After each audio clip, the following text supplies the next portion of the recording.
Alle detailkæder har en ejer og en bank og måske andre finansieringskilder, der gerne vil tjene penge og have renter og afkast på deres investering.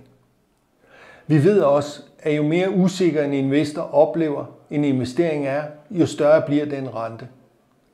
Hos Gilling har vi oplevet, at data fra Forbrug Danmark brugt i vores modeller kan overbevise investorer om, at risikoen er mindre, end de selv subjektivt tror.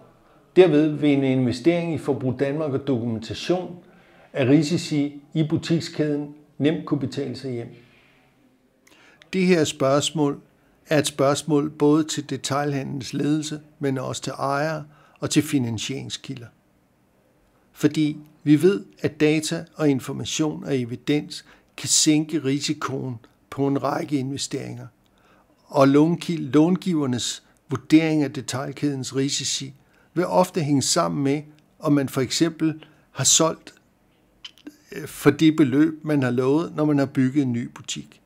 Så evnen til at forudsige omsætningen, når man investerer i nye butikker eller flytning af butikker, renovering af butikker, skaber troværdighed hos långiverne og kan sænke renten på de penge, man bruger.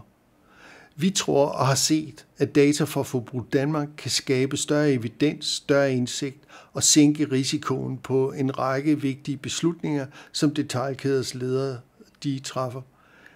Alene det at kunne sænke omkostningerne ved lånene via Forbrug Danmark, der kan Forbrug Danmark betale sig hjem mange gange på kort tid.